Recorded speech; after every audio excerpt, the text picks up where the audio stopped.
जर तू मित्र म्हणतो तर शेवटचं कालचंच उदाहरण घेऊ.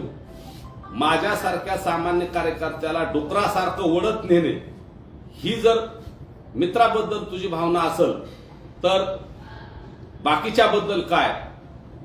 आणि मला एक सांगायचंय की ज्या वेळेस स्वर्गीय संतोष अण्णांचा खून झाला त्याच्या जवळच्या लोकांनी तो खून केला आणि महादेव भैयाचं प्रकरण समोर आलं.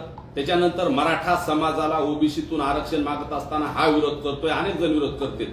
हे करताना मग तुझ्यासोबत आम्ही मैत्री कशी करणार.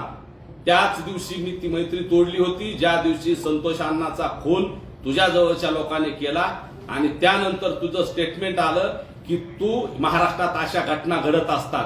अरे त्या लेकरांचं, त्या संतोष भाई अण्णाच्या लेकराचं चेहरा बघितल्यानंतर आणि ती परिस्थिती, संतोष अण्णाला मारलेली परिस्थिती बघल्यानंतर या जगातला माणूस कुठलाच तुझ्यासोबत मैत्री ठेवणार नाही. इतक्या क्रूरपणे तुझे लोक वागले आणि त्याच्यानंतर तुझी प्रतिक्रिया आली.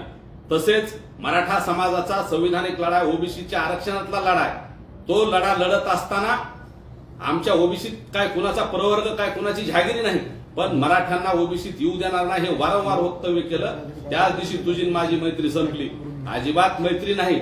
आणि तू जर मित्र म्हणत होता तर तुझा चेला असणारा जो जेलमध्ये गेलाय, जो तुझा ज्याला आका म्हणतात आणि त्याचा तू आका आहे, त्यानं मला संतोष भैयानंतर तो जर जेलमध्ये गेला नसता तर त्यानं संतोष भैयानंतर माझा नंबर लावला होता. कदाचित तुम्हा सगळ्याला आज मी इथं दिसलो नसतो.